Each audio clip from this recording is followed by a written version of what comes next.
Good. Some public comment?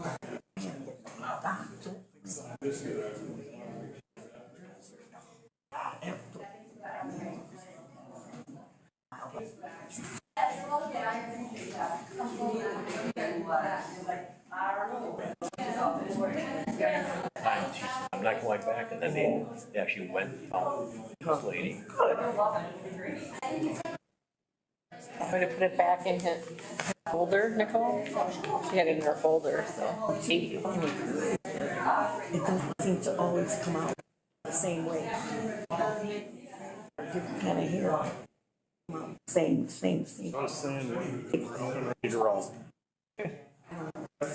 Shampoo I use, depends on the product I use, that's how I slept at you. The curly She hair. has the same way, she's naturally curly. Yeah, okay. You never know. You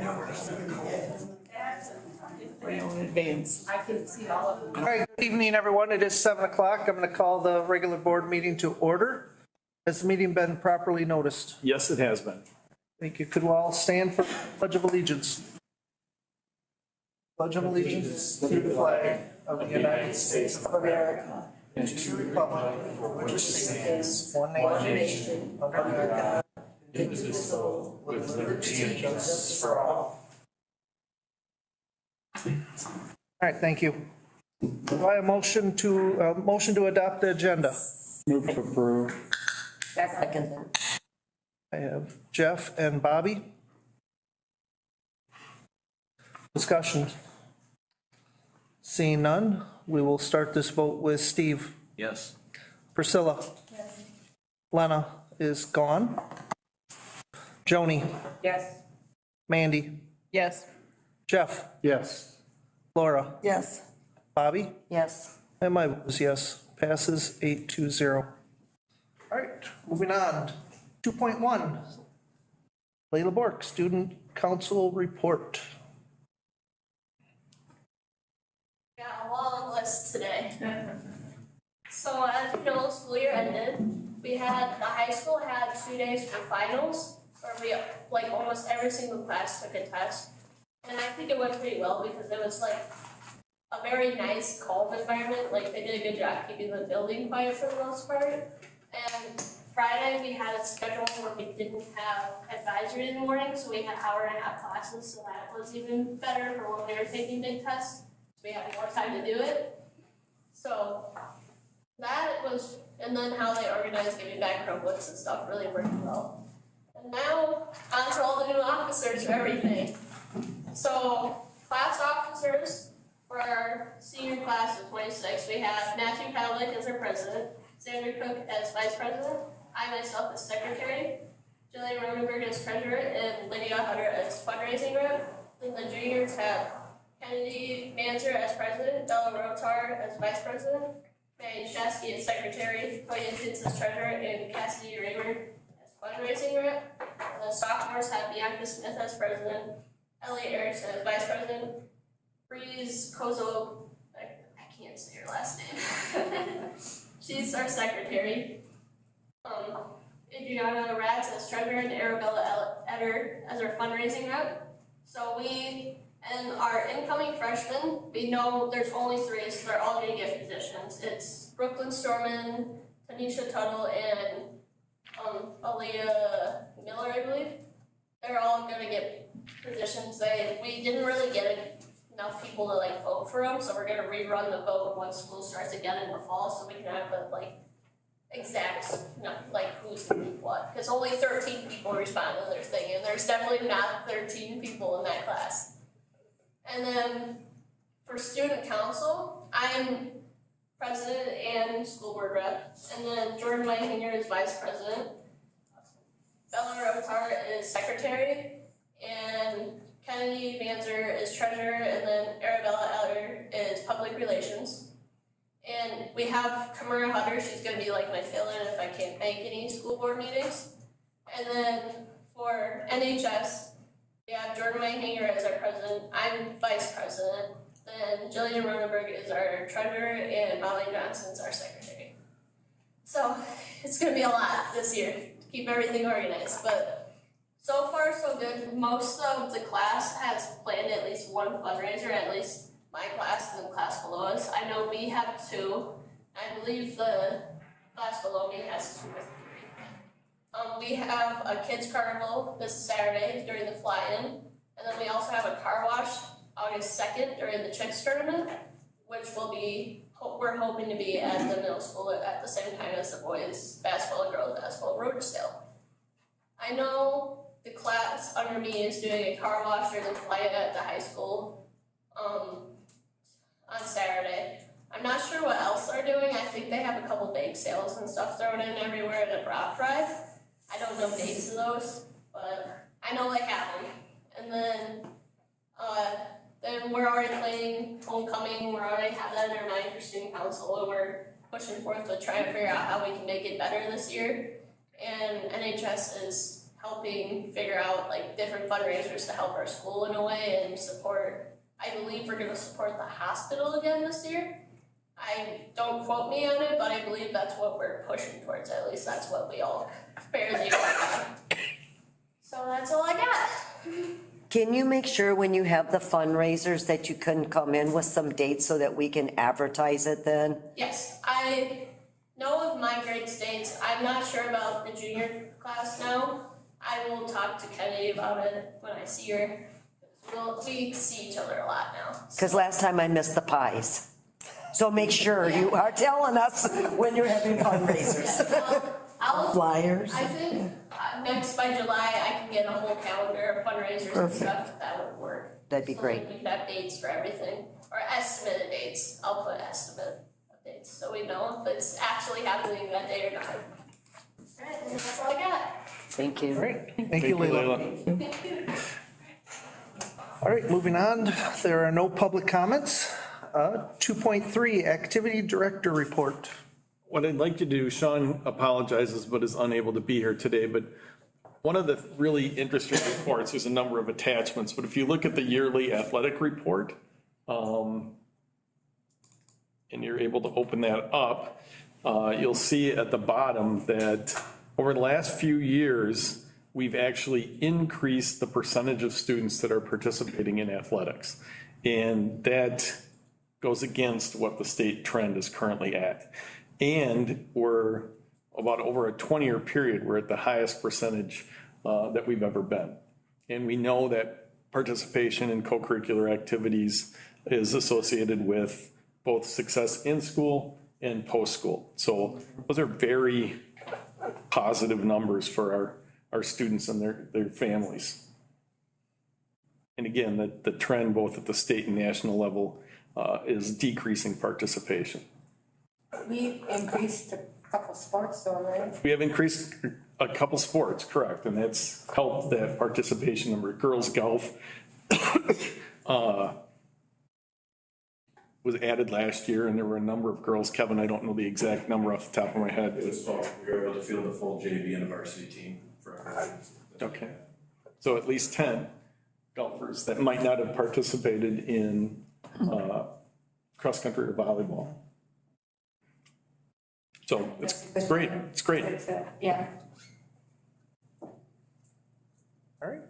All right. Moving on. 2.4, Teaching and Learning. Thank you, Evan. Hello, we have a number of things to share tonight and a couple of things that will, they'll come back later in the agenda for you to talk about as well. So we will be sharing first our Future Ready plan, and I'll introduce our library media director momentarily. Then we have a staff recognition, a couple of them we want to share, and what we're doing with summer staff curriculum. We have an English learner brief presentation, and then Roxy and I will talk about a retention promotion policy that we are required to change due to Act 20. So I'm going to start out by having Charity Herman come up, who is our library media director. And if you'll recall, last year, maybe around this time, we approved, had to approve a contract for us working with CISA 5 to contract with them to have a library media specialist work with us instead of trying to post ourselves and find someone. and we had no idea that Charity would be the person. Charity was the library media specialist at Baraboo High School for a long time, and we were lucky enough to be able to contract with her through CISA 5, and multiple times tried to just steal her from CISA 5, so we had 100 contract days with them this year, where there were a number of things we wanted to shift and change in the library, and I really couldn't have asked for a better person to come in. That she's an amazing partner and has done amazing work for our school. Because of that, next year, in the work she's already done up front, we've dropped that need from 100 days to 75. So we're reducing our contract with them, not because of anything negative that she has done. In fact, very much the opposite. She's done such good work that we need fewer days, and part of that was her idea as well. So I'm going to have her talk about what Future Ready is and a little bit of information that you may need to hear. This is a requirement through state legislature that we have to present this and have you approve. Thank you. It's a pleasure to be here. So thank you for this time. I was told 5 minutes, and because it is DPI and they have lots of requirements for long-range library plans, the full one is linked in the presentation, but I'm just going to go over the bullet points, the main things today. So the Future Ready Library Framework is, just use the mouse. Oh, nice. So it's linked in the link. It's linked in the link, yes. All right, so this Future Ready Library Framework is what DPI recommends librarians using when creating our long-range plans. It's basically a strategic guide that helps us align our programs with modern educational goals. There are 8 gears or wedges, they like to call them, but DPI recommends that we only focus on 3 per long-range plan. So I will be only talking about the 3 that we're focusing on for the next few years. DPI also recommends that we put the current status of the program in the plan, just to kind of precursor what we're going to be doing within the 3 years. So with that, the current status of the curriculum, instruction, and assessment portion of the framework, I collaborate with teachers to integrate digital tools like Culturegrams, PebbleGo, and BrainPop into the curriculum. So if you are familiar with nonfiction texts, those go out of date every 10 years after it's published. So things like PebbleGo are updated continuously digitally. So if a student needs to do a project on bald eagles, and all of my books maybe are 10 years old on bald eagles, they can go on an age-appropriate database like PebbleGo and get more things up to date for them. My teachers use these resources to enhance their lessons, and they help students explore current events and analyze literature with multimedia support. Our library maintains a website with subject-specific digital tools. So if you go on the library website, as soon as you open it up, it says learning resources, and there are multiple different databases that they can click on at school and at home. They're all 24 hours access. The current status of our personalized professional learning. I meet one-on-one with educators throughout the day, specifically during their prep times, to help them integrate these databases into what they're already doing. I provide high school staff emails once a month, and you'll see in the future I would like to do that with more than just the high school teachers. I want to do that with the elementary and the middle school teachers as well, but I send them monthly newsletters regarding up-and-coming digital literacy information. And then I also was able to present to staff about Sora, which is our ebook platform at the high school. Currently, budget and resources, I use Common School Funds, which is from the Board of Land Commissions. So that's where the library gets our funding from. They are not tax dollars, they are unclaimed land taxes. That's how we pay for library materials. I use those funds to subscribe to age-appropriate digital content, purchase physical books, lots and lots and lots of physical books. I invest in bilingual and multilingual ebooks, audiobooks, and I always select platforms that provide offline reading because not everybody has Wi-Fi, and also text-to-speech capabilities. So those are the 3 wedges of current status. So with that being said, I'm going to talk about my goals for those three in the next few years. The personalized professional learning goal is by the end of year 3, so 2028, I will have established and sustained comprehensive professional learning opportunities delivering targeted sessions at all school levels. So that means I will be providing PD at the elementary, middle, and high school during PD days, which I already have scheduled. New teacher trainings, I will be there in August showing new teachers all the different digital tools that we have. Staff meetings on Wednesdays at early release, I will be there to train staff on all of these tools as well. But at the end of year 3, it will be completely comprehensive and something that's just in the norm. And then you'll see every one of these goals have a 3-year timeline, but for time's sake, I am going to launch the next goal. Curriculum, instruction, and assessment.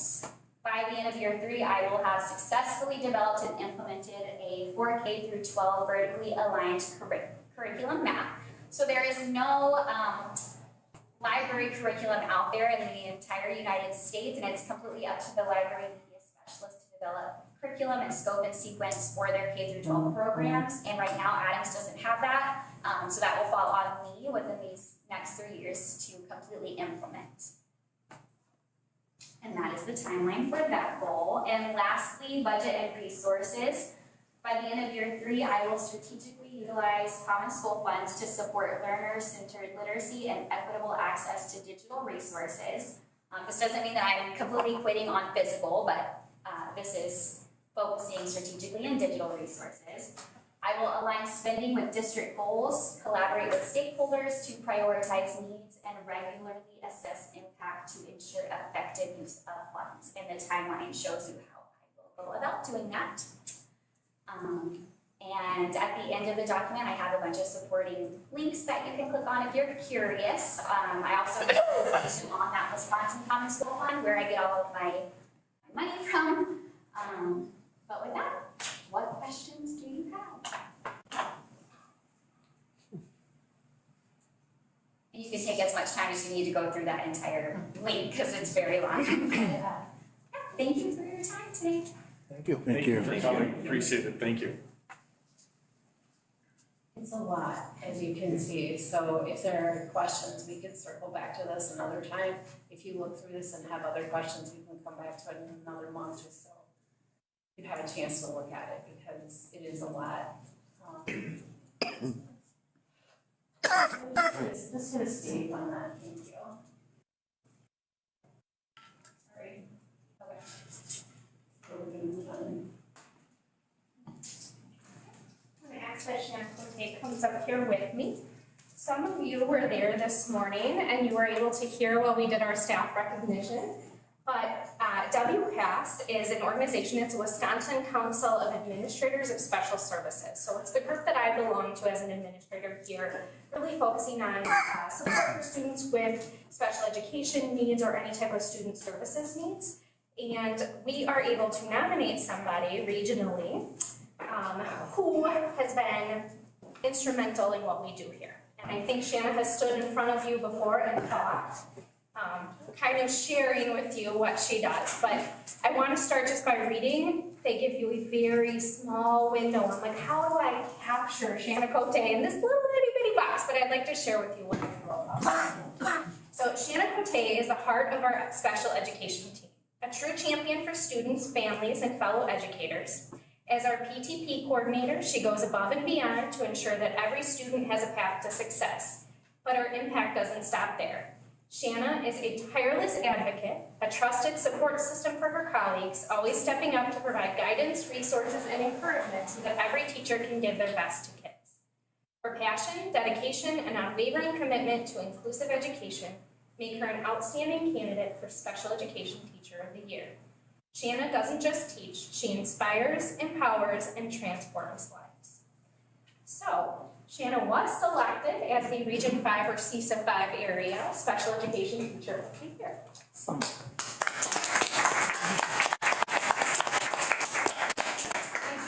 point out a couple other things about her because they give me that little tiny window, but Shanna is always students first, all the time. And when I told Mr. Moore, hey, they're coming tomorrow, like this is a surprise to all of us, right away he said, let's get the microphone, it's lunchtime, right in the cafeteria, right in front of kids. It was definitely the right place to do that. The other thing that I would tell you is she's just a natural leader with her colleagues, so tomorrow is the first day off and they're gonna have breakfast and come back to work. All of her team, because she's leading them through that. It's just been an honor to work alongside her. We're very lucky to have somebody like Shanna, like 100 of her. Very nice. Congratulations.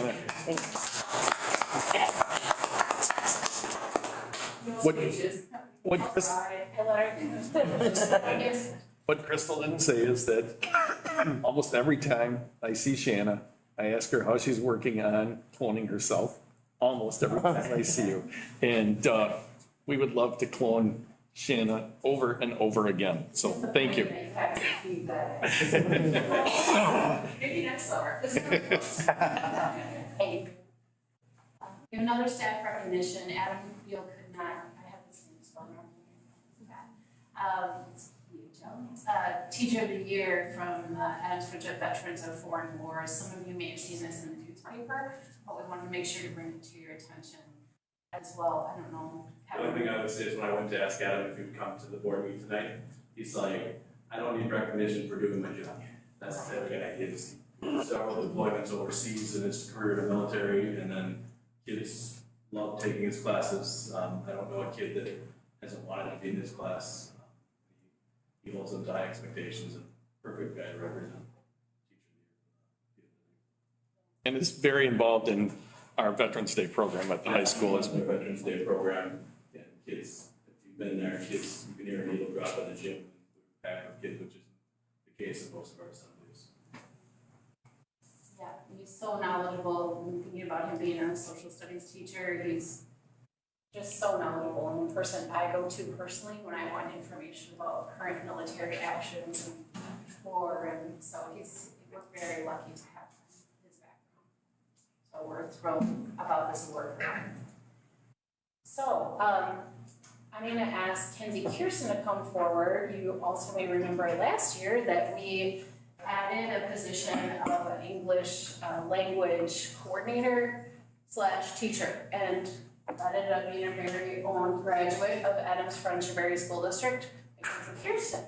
So we're thrilled to have her here, and she won't say this about herself, but I would say, coming in to your first position in a school district, even though she also has a military background, came to us from the military, is in coming into this role where she is not only teaching students who are not English first speakers, but also coordinating the program is huge. And there were lots of changes throughout the year. So Kenzie and I work very closely together and kind of are back and forth chatting multiple times a week. So I'm gonna have, not have Kenzie just read this, but the difference between what an English learner is and a newcomer within being an English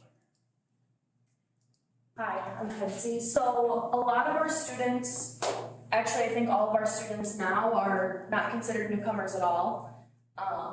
All of our students are just students who are here, they're learning English as their second, maybe third language.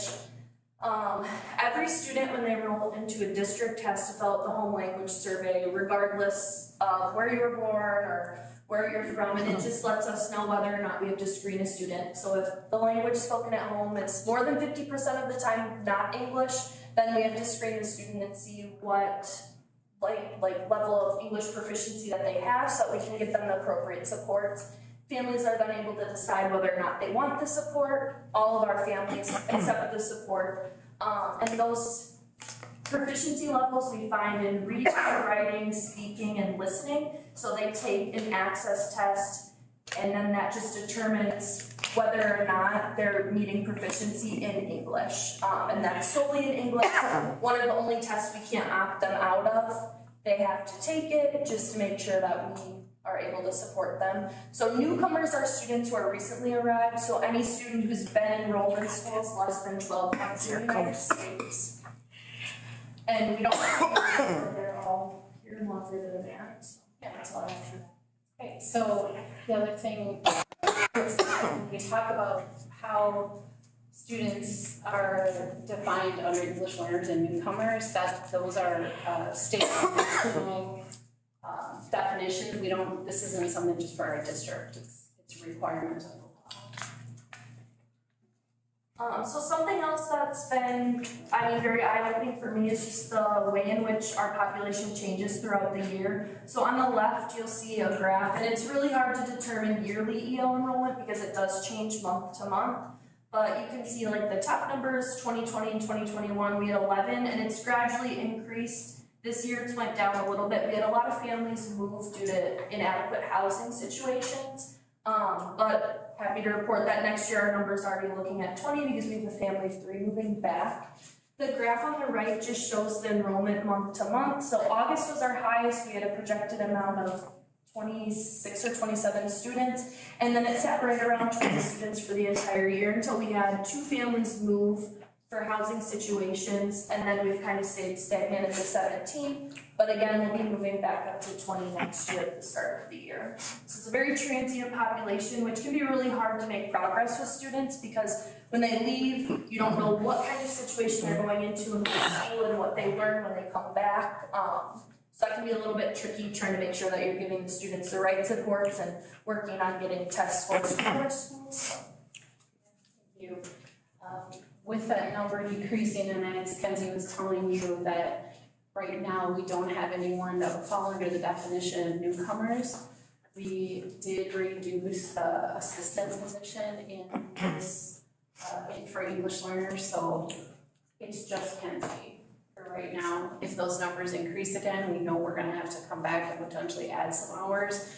In the past, the students who were not English first speakers were primarily Spanish first speakers, and because many of our newcomers now, that hasn't been their first language, having an assistant who was there to help students with learning English if they were Spanish speakers isn't really what our need has been anymore. So it's a shifting population, and we have to meet the needs of the students that we serve.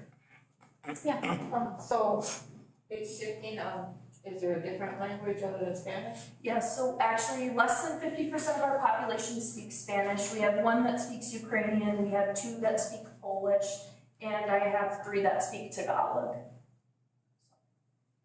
We had to learn how to say Tagalog. Yes, I know how to say Tagalog. Which is a language in the Philippines. Yes.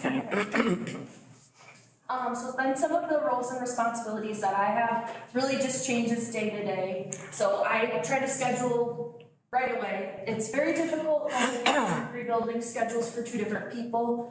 That kind of changes throughout the day depending on what our students need. If a new student comes and they need more help than other students do, then I have to change the schedules right away. I assist with enrollment when new families come. So often I'll get a phone call. Hi, there's somebody in the front office that speaks Tagalog. They speak a different language, we need help, and I make sure that I help coordinate language line and help them fill out their paperwork and make sure that they get enrolled and get all the support that they need. Trying to provide teacher support, so a lot of times as a regular education teacher, you have a student who comes in who doesn't know English. It can be very scary and you're not really sure how to best support them, and you want to support them. I'm the person that they go to. I try to help find resources as much as possible, look over curriculum and see where we can implement some of those resources, translating materials as they are needed, communication home with families, making sure that we're advocating for that, providing flexible student support. So I often push in to classes, I pull students out of classes, I do testing for the access all by myself, and also do any schedule modifications that are needed for students. I try to make sure that I'm attending all meetings for our students, whether it be IEP meetings or any other meetings that families might have questions for, helping their students enroll once they already have kids in the district, going to 4K registration, things like that. I was collaborating very closely with our EL assistant, who we no longer have now, and trying to make sure that they understand that their focus is shift based on our students' needs and making sure that we're shifting them where they're comfortable, but also where the students need them. I make sure that I support families, getting them the resources that they need, also making sure that they understand how the schools work. So this year I put together documents of if you're a new family to the district, here's some important contact information, here's what you do if your child's absent, bus information, so they can contact the right people and not lose those services. Any meeting that needs language line, I make sure that we set that up, and if they need somebody like a familiar presence, I usually go to the meeting, even if I don't say anything, and just set up the language line, and I'm just there to support the family. And making sure that I'm adjusting schedules to help any family need or student support meetings that arise, so. It's very different every day. Do you speak any other languages? I speak a little bit of Spanish and I'm trying to learn some Ukrainian and Tagalog as well. So you don't have any more primarily Spanish-speaking students? No, we just have less than 50%. That number has been decreasing as other languages have been decreasing. So. What does a typical day look like for them? For the students? Yeah, the students who don't have, or aren't first language English. It really depends on what school they're at. So at the elementary school, their language. Yeah, and their language level. So a typical newcomer, we had one this year who didn't really speak a lot of English.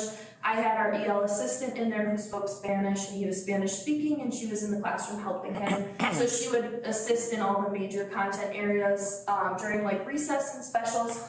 We let the kid be by themselves so they can start talking with peers. Some of our other students are higher levels. They don't need a lot of support in the classroom, so it's just popping in and checking in on them, asking teachers how they're doing, and then providing support when they need it. The middle school is really the same way. We had a new student who just came to the United States this year that speaks Ukrainian. For him, because we don't have anybody in the area who speaks Ukrainian, we did a lot of translating materials and giving those to teachers. I sit in a lot of his classes and we communicate via the iPad as much as possible just because we don't have the resources to have somebody who speaks Ukrainian. Same thing with our Polish families as well, but a lot of our Spanish-speaking families, if they had students who were those lower levels that didn't quite understand enough English to get by in the school day, we had somebody with them all day. If not, I try to be with the students who don't speak Spanish all day. That makes sense. Yeah, that makes sense. Thank you. Is the language line something that translates for the parents? Yes. Is it like automated or? So we actually call them and they have representatives available 24/7, which we don't use their services in the middle of the night, that's for sure. And we just call, we indicate what language we need. And so Spanish is on demand. I can call right now and they would have somebody who speaks Spanish. Ukrainian, Polish, and Tagalog, those ones are ones we sometimes have to schedule out. Same thing with video conferences, so they can video us in, but that's a resource that we started this year that's been super, super helpful because we just talk to the family, they translate, and it's very seamless communication. It's been a very nice resource.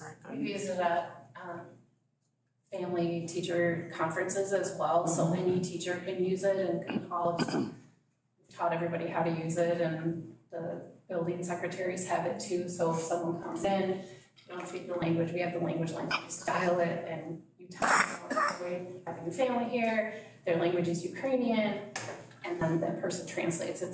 So it's live, the person is live. Mm-hmm. It's very inexpensive. I've been setting those too. I don't remember approximately. It's a subscription. Subscription. It's a monthly charge, but it's really, and we have, we use Title II funds to cover for it, so it's something that we can grant funds to cover. And less than $100. Yes. So it's a subscription service that we pay for. I use it a lot, it's very worth it, because I don't know if I can learn that many languages that fast. So questions for Kenzie, it's a lot. So we would say that our primarily focus is teaching them English, yes? Yes. All of them? Okay. And then we're able to track their progress how? Through the access scores, also they take STAR tests as well, so we're trying to shift primarily to doing all-star testing and academic testing in English so that we can see, often at the beginning of the year, teachers will do STAR tests at the beginning of Spanish and English, so we have a baseline, but really that access test is how we see what their progress is in their English language acquisition. Okay. And as is true with our non-English, or with our English first speaking students, the longer the student is here, the better they're doing on those assessments. Sure. So the longer we keep them, the higher they score on those access tests and their STAR tests. So that's been really helpful too. There's been so much transiency in the program. It's hard to look at the whole program and say this is how it's doing, you know. There was a lot of growth this year though. I was very shocked when I opened up the scores, I cried, so. You did, she cried in a text to me. Very happy. So, yes, I anticipate their language acquisition will keep going up as they see a steady person here that's dedicated solely to working with them. I think another practical way to track that would be communication with them, right? If they're able to communicate with you more than they were before, right? I'd like to see some type of tool that would track just like English. You know what I mean? Yeah, it can be a little bit tricky too because there's two different components to learning a language too. So the conversational skills is one piece, and the easiest piece for them. It's that academic portion, which is what the access test, and that's the trickier part. That's the part that keeps them in the program, is maybe not knowing all the academic pieces. So I definitely have seen, and it's hard to not be able to see it yourself, but definitely seen a lot of growth in most of our students, if not all of our students, in being able to communicate just for basic needs as well. But the students that I work with, often I try to focus on our lower level students to get them boosted up. There's been an immense amount of growth. Good job. Thank you. Thanks, Kenzie. All right, so the next thing, switching from something really exciting to not as exciting, but it's also interesting. So this is a new policy that you will see to be approved, and Rox and I have been in front of you multiple times this year in regard to Act 20. And this is the latest piece that needs to be approved. And so one of the requirements is that we have to have a third to fourth grade promotion policy in place July 1st. So, I'm gonna finish this. Okay. So, the DPI requires this as part of the legislation around Act 20. It has to include what will happen in our district for students who score below grade level or below proficiency, okay, on the third grade ELA portion of the state assessment, which right now for us that's the fourth. Okay, so they are at that point supposed to receive intensive summer reading programs and reading support. We cannot mandate that a student attends, but we definitely tell the families and what we will be doing during that time. So then Roxy's gonna just share, like, if a student has a PRP, what happens when they take that third grade reading test and they either reach proficiency or fail.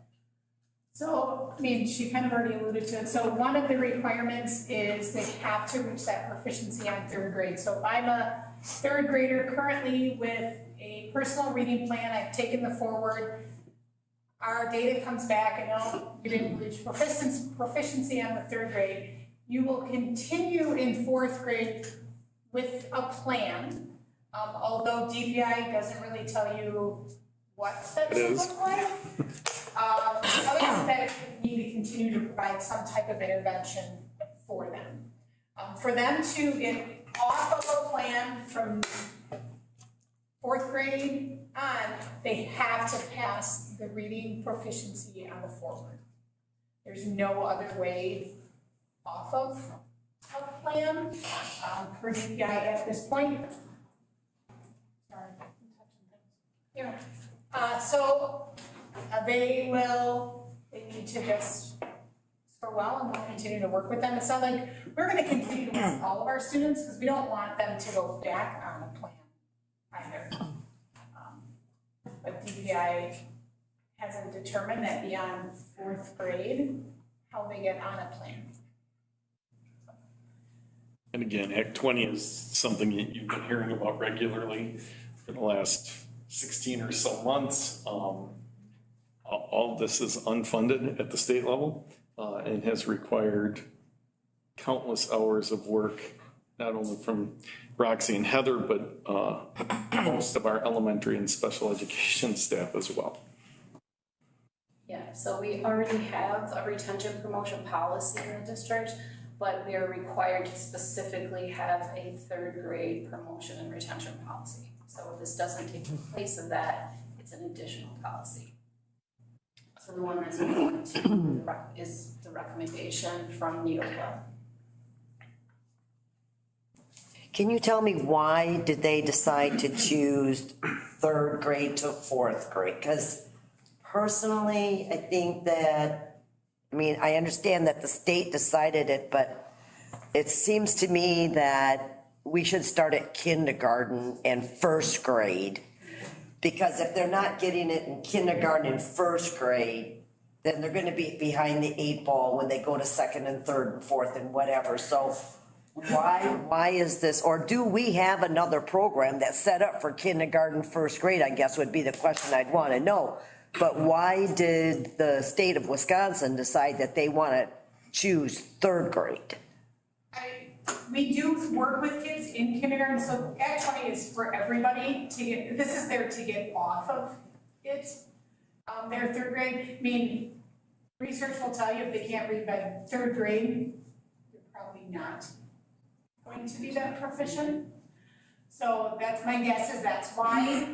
I don't have a specific answer, but that would be my. Yep, and third grade is the first grade where they take the statewide test, that's part of it.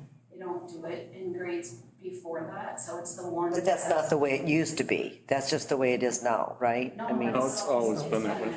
It used to just be fourth grade a billion years ago when I started, but. I don't know, they held me back in second grade, so, you know, and it was because of reading. Yeah. You know, and it didn't like devastate me, you know what I'm saying? But you get to third, fourth grade, I've got more of that interaction. All of a sudden you're in a different category or a different class or held back. Do we hold them back? Right, no, we do have a number of students in kindergarten through third grade that have the personal reading plans, and that is supposed to be what helps with that. So it really doesn't get to the question of board policy around promotion and retention until third grade. But the policy that's already in place about retention or promotion would cover those other grades as well. And the level that they're expecting them to be at in third grade, is that a level that is dummied down kind of, or is that a level that's actually the level, you know what I'm saying? I do, no, it is not, it is based on the third grade standards, so it is. Across, standards for reading. across the United States, State of Wisconsin. just the state of Wisconsin. It is, but the standards are very similar They are. nationwide now, yeah. There's only a few. I know what you're asking, because there were different cut scores last year on the forward, but no, the standards for this are very clear and in my mind, quite difficult, so. Because I know when we had COVID, the standards was dropped a lot. I remember that the standards came up a little bit, but we still were not where we were supposed to be. Right, the standards didn't change, but how we scored on the standards definitely changed, and we just got the forward results back and we'll be presenting them probably at the next board meeting, so we didn't have enough time to pull it all together for you to see. Definitely, this is the first year now that the district is starting to see a comeback from COVID, which is great. Yeah, we need to know where that stands. Yeah, exactly. Yeah, we have to report it. We just got it late last week, so. So emotionally, if they're held back, do you have some way of working with that student to make sure they don't lose their confidence? Yeah. For sure, I mean, when we talk about retention, it's a pretty big discussion, and it's usually would be a little, you know, maybe a little, you know. The families are deeply involved in that dialogue as well, we would never do that without them. We are not wholesale retaining kids based on this test. The research on that is horrible over time. But it does not tend to make a difference in academic performance over time. It increases their dropout. Correct. After kindergarten, right? I mean, the original plan for Act 20, the original proposal included a mandatory retention. And there are some states that are doing that, and it's absurd because 40% of their kids in third grade or fourth grade, whatever state is using, they're talking about retaining. I believe Oklahoma would be an example. 15-year-old third grader. Outstanding. Third grade was the best 4 years of my life. So gonna keep doing what we're doing. I mean, No, we're not. no, we're not. Because what we're doing with our reading plans is actually quite different than what's been done in the past. So the amount of change that's happened at the elementary level due to Act 20 and what we're doing with them from year to year is significantly different. What we're doing as far as retention, I mean, we have to have a plan for them if they don't pass the third grade reading test, if they don't reach proficiency. So it's not that we haven't had a plan, because we have done intervention in this district for years and years. But the plan needs to be more specific now, and it will follow them into middle school, I think, if they don't reach proficiency in fourth grade too. So I think I would say that's not the same. One of the things that's been positive is we've had interventionists that are providing very specific instruction. We have intervention period for every kid every day across the grade levels, but we have very intensive intervention at the elementary and middle school and the high school as well. And we're getting other districts calling us just last week in our athletic conference that are asking us how we did this and how we set it up. So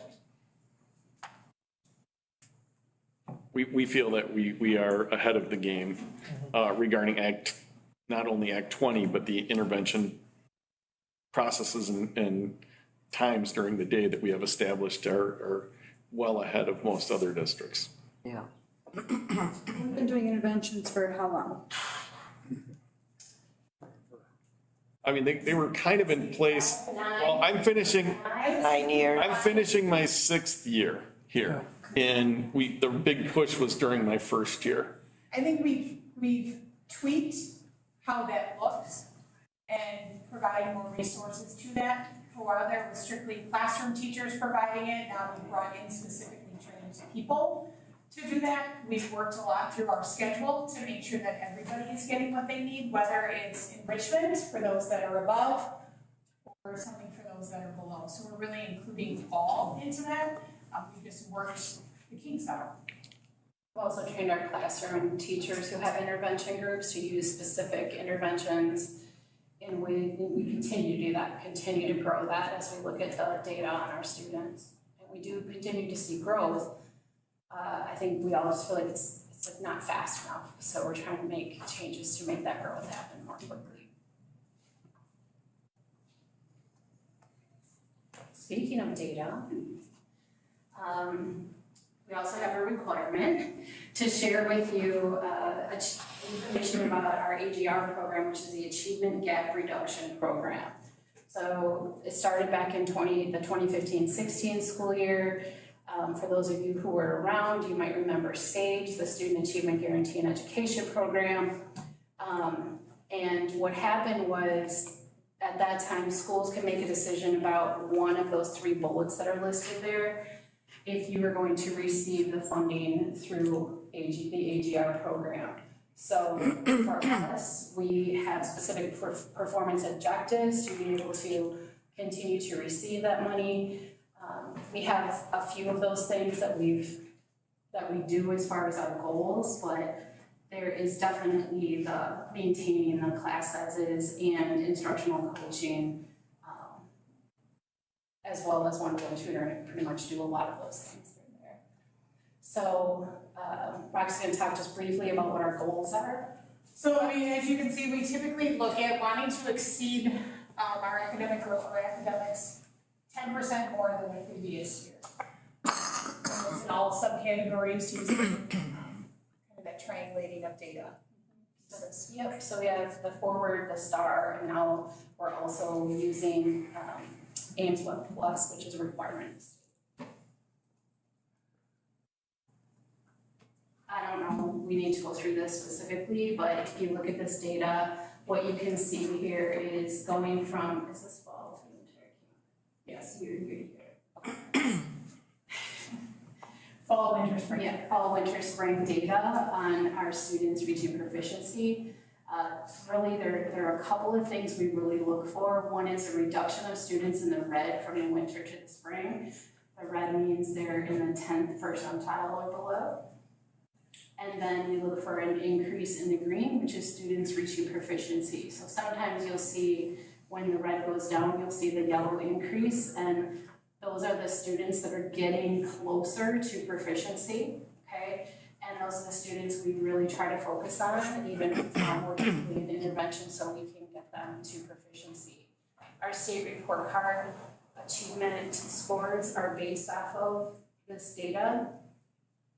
It's based off of forward, but our star and our forward are very much in alignment, and the star is more helpful for our teachers on a day-to-day basis because we test all of our students, not just third and fourth grade. This is Math, right? So you see similar pieces. Questions?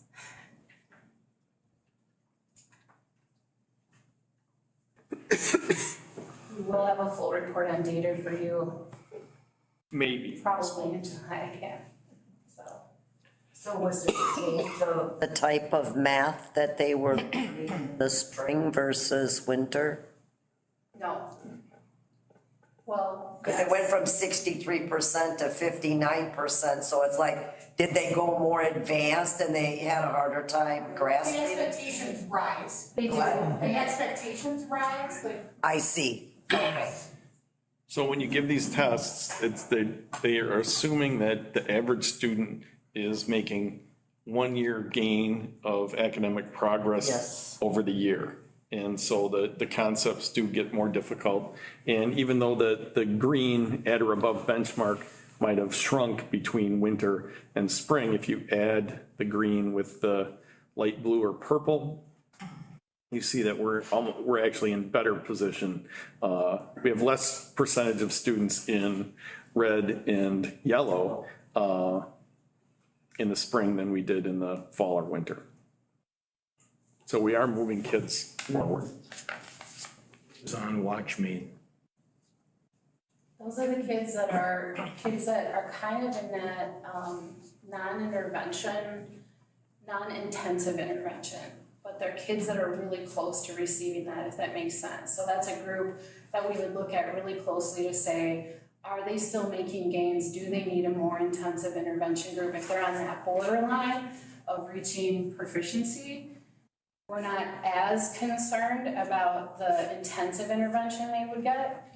If they're closer to the yellow, or that's the 25th percentile, that's the 11th to the 25th percentile, the yellow is. So if they're, let's say, at the 26th percentile, we'd really be watching what kind of intervention we're giving them so that they don't move backwards, that we continue to move them forward. So the more intensive interventions are red and yellow groups, and then the other ones are taught more by classroom teachers, and they're still specific, they're just not as intensive. That makes sense? Okay. Anything else?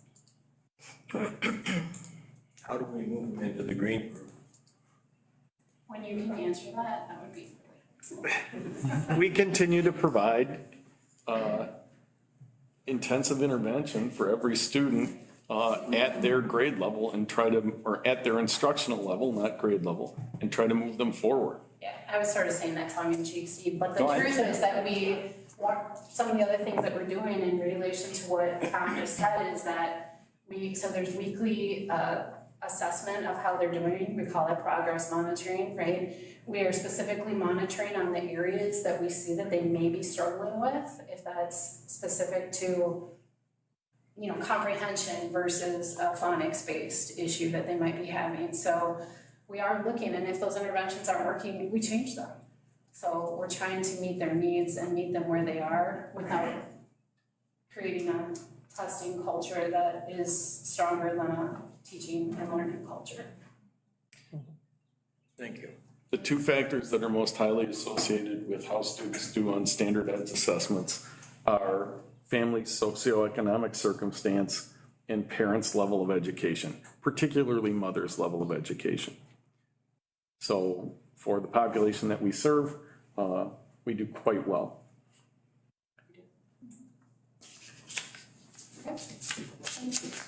Thank you. Thank you, that was long, guys, that was a lot tonight. You get to talk fast now, Tom. You guys All are right, Board of Education reports. I guess I'll start off. We set some committees. I know it hasn't been set out yet, but policy, it's gonna be Mandy as a chair, Laura, Bobby, and Joni. Finance is gonna be chaired by Jeff, Steve, Lena, and Priscilla. Legislative is gonna be a co-chair with Joni and Bobby, and then Laura and Priscilla. Negotiation is gonna continue as a committee of a whole, as the whole board, so. I didn't write it down. No, that's fine, it'll be sent out. Okay. So, just wanted to touch base with that. I want to congratulate our athletes that participated at state for track. We had one place winner and Wow. they competed very well, so. It is. Molly Johnson and Jaylee Sunday. Jaylee Sunday, so. Anybody else? I want to say that Memorial Day program was really nice at the elementary school. And awards program. All right. Turn it over to you, Tom. Right, well, I want to thank our staff and administrative team for an exceptional end of the school year. All the events and activities that took place really were exceptional this year, I think. So again, thank you to the people that helped put those things on. I also want to thank the board members who were able to attend those events during the day. And I know that's not available to everyone, but we appreciate it when you do show up. So thank you. That's it. All right, thank you. Do I have a consideration to go into closed session? Consideration to go into closed session? Consideration to go into closed session? Seeing none, we will move on to the consent agenda. Do I have a motion to approve the consent agenda? Make a motion to approve. Second. Got a motion by Bobby, second by Joni. On the consent agenda, we have the bills. We have meeting minutes from our May 12th regular board meeting. We have the May 12th annual reorganization meeting, and then we have a May 29th special board meeting. We have no retirements. We have 3 resignations. Mary Strivler, Ben Van Heren, and Chris Olson. We have no staff transfers. We do have some hiring recommendations. Jordan Delata as head girls wrestling coach, Cameron Caldwell as the head boys wrestling coach, Travis Morose, director of building and grounds, and Brittany Listener as the library assistant. We have an overnight trip for the AF dance team to Caribou Bay. Any more discussion? Laura? I was wondering, like on that 4.7, the head coach of the boys of the wrestling team, it says the salary would be per co-curriculum salary. What is the pro? You approved that last month, I believe. It's Yeah. the co-curricular salary contracts. We talked about looking at that and studying it this year. It has every coach and co-curricular advisor listed on it and a corresponding stipend. So it's all based off of the base wage that we establish. And this is the first time the WIAA is asking schools that have girls wrestling to designate a specific head coach for girls wrestling. In the past, girls wrestling tournaments, in most cases, girls wrestling tournaments and boys wrestling tournaments occurred at the same time. Yep. And this year they're sending them in different directions. Both Cameron and Jordan have been working for the last couple of years with our wrestling programs. So we made that division. Anything else? Yeah, I have another. On the hiring recommendation form, I noticed once again, there's no background information under education. I think there should. I think, okay, I mean- agree. It's more important for our teaching positions. But we can, Position should have their background on it, I think. like their educational background? Sure. Okay, we can put that on. I think we talked about that for teaching positions, but we can add that.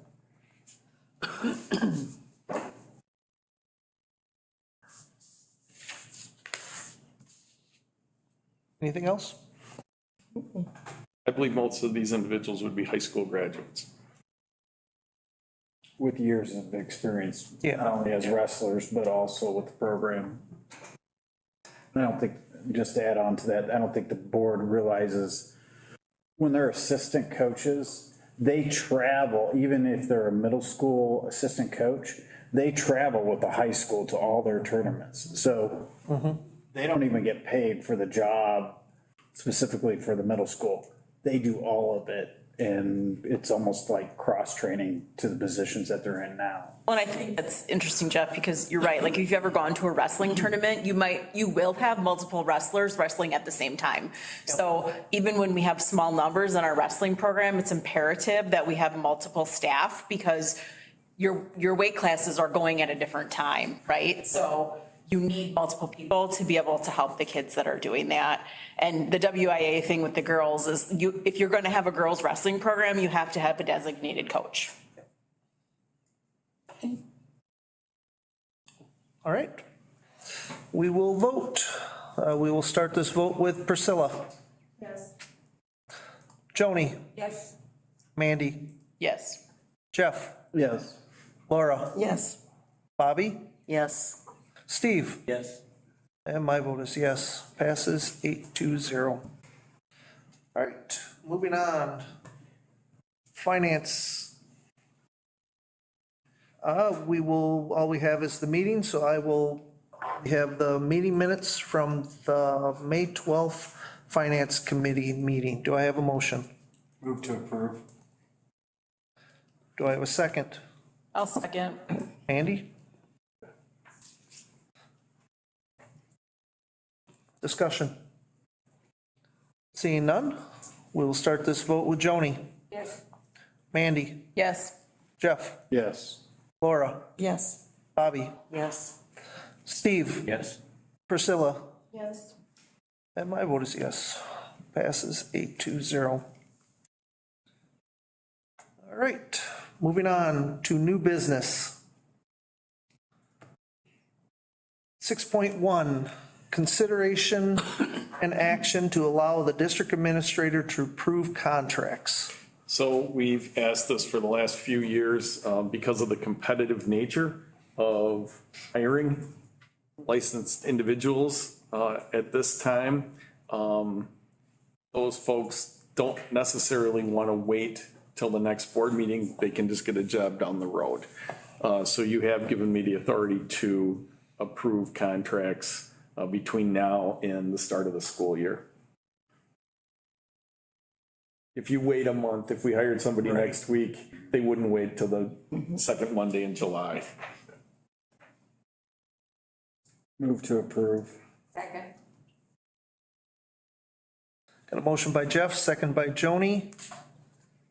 Discussion.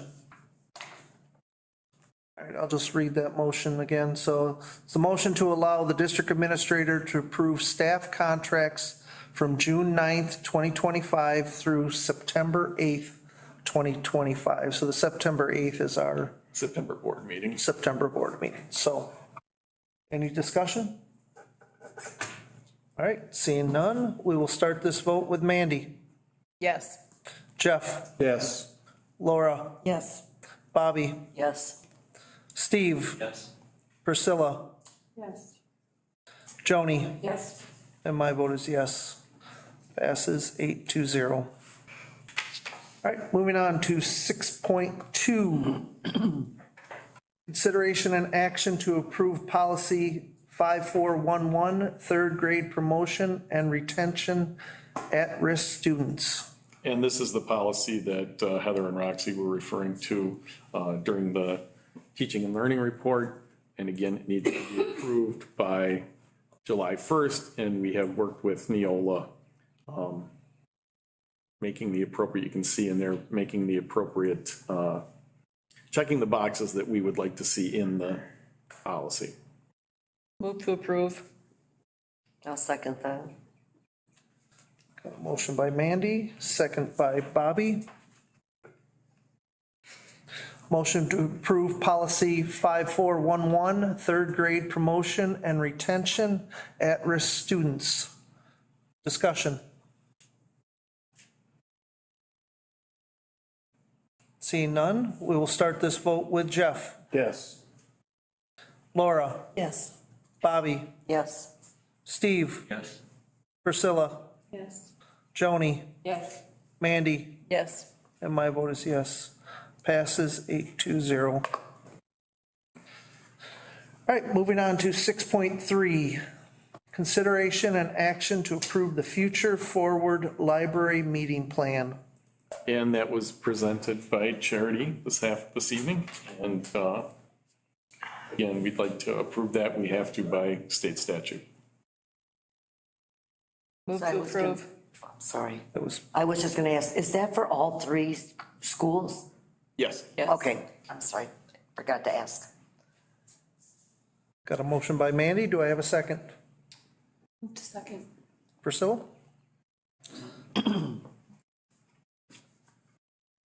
Got a motion by Mandy, second by Priscilla. Motion to approve the future forward library meeting plan for the 2025-2026 school year as presented to the board. Discussion. Seeing none, we will start this vote with Laura. Yes. Bobby. Yes. Steve. Yes. Priscilla. Yes. Joni. Yes. Mandy. Yes. Jeff. Yes. And my vote is yes.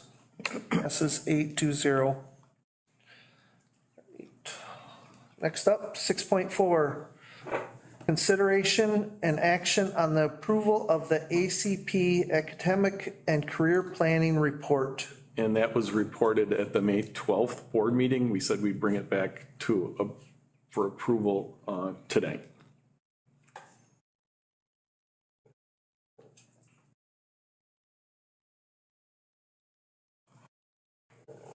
Do I have a motion? Move to approve the ACP report for the 24-25 school year. Second it. Got a motion by Jeff, second by Laura. Motion to approve the ACP Academic and Career Planning Report from the 2024-2025 school year. Discussion. Seeing none, we will start this vote with Bobby. Yes. Steve. Yes. Priscilla. Yes.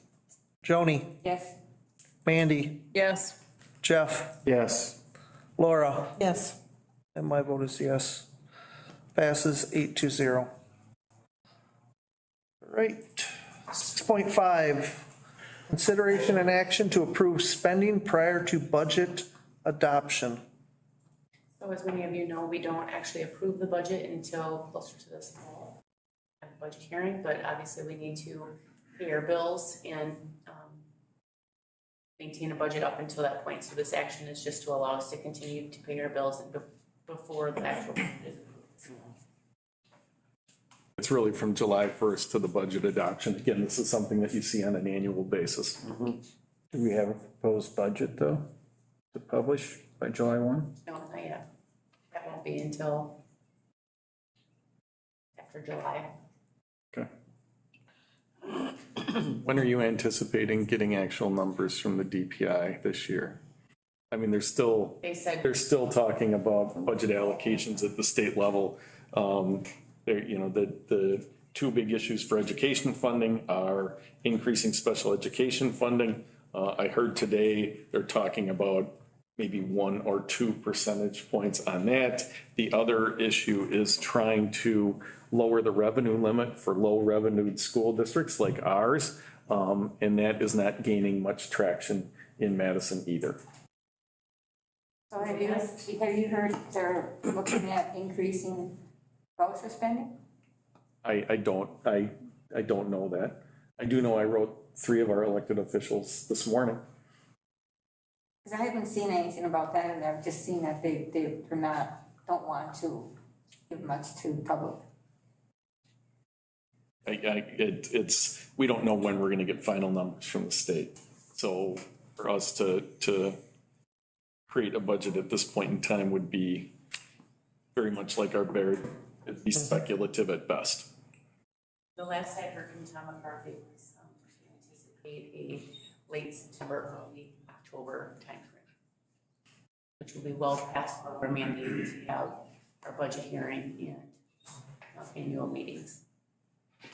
So they'll, more than likely, whatever is presented this fall will have to have revisions come October, November. All right, do I have a motion? I'll make a motion for. Bobby? Do I have a second? Second. Joni?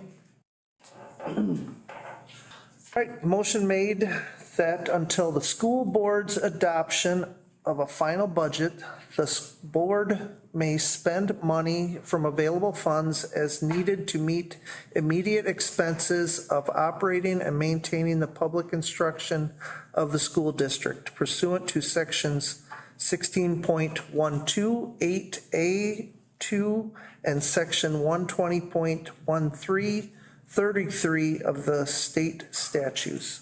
I had Bobby with a motion, Joni with a second. Discussion.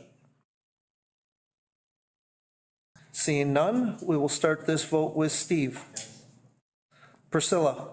Yes. Joni. Yes. Mandy. Yes. Jeff. Yes. Laura. Yes. Bobby. Yes. And my vote is yes. Passes 8-0. All right, 6.6, consideration and action to approve the AGR Achievement Gap Reduction Report. And again, you heard that report in the teaching and learning section of tonight's meeting. Do I have a motion? Motion to approve the AGR Achievement Gap Reduction Report 2024 through 2025 as presented to the board. Do I have a second? Second. Steve? Got a motion by Priscilla, second by Steve. The motion to approve the AGR Achievement Gap Reduction Report for the 2024-2025 school, or as presented to the board. Discussion. Seeing none, we will start this vote with Priscilla. Yes. Joni. Yes. Mandy. Yes. Jeff. Yes. Laura. Yes. Bobby. Yes. Steve. Yes. And my vote is yes. Passes 8-0. With that, we're at 7.1. Is there any objection to adjournment? Adjourn. We are adjourned at 8:11.